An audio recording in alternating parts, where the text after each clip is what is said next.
আজকে আমি হাজমোলা দিয়ে শরবত বানাবো। এই যে দেখেন হাজমোলা নিয়ে নিয়েছি, এখানে এই যে লেবু নিয়ে নিয়েছি, এখানে সাদা লবণ, বিট লবণ, এখানে ওই যে পুদিনা পাতা আর এই যে চিনি। আমি এখন কিভাবে বানাবো সেটা দেখিয়ে দিচ্ছি শরবতটা। এই যে হাজমোলাগুলো আমি গুঁড়া করে নিয়েছি, এই যে দিয়ে দিচ্ছি হাজমোলাটা। এই যে দিয়ে দিচ্ছি পুদিনা পাতা, দিয়ে দিচ্ছি পুদিনা পাতাটা আমি একটু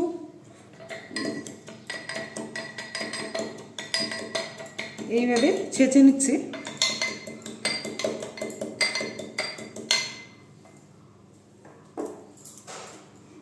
তারপরে দিয়ে দিব এখন লেবু। এই যে দিয়ে দিচ্ছি লেবুর রসটা।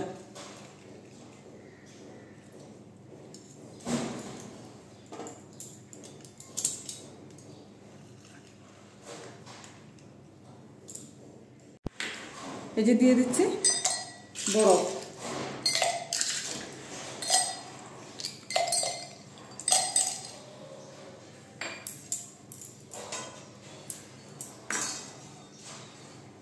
দিয়ে দিচ্ছি যে বিট লবণ, দিয়ে দিচ্ছি সাদা লবণ,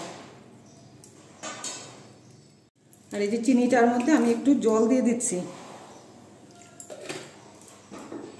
জল দিয়ে চিনিটা আমি গলিয়ে নিব চিনিটা।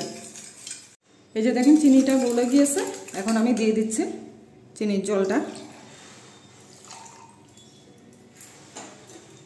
এর মধ্যে আমি আরেকটু জল মিলিয়ে দিচ্ছি।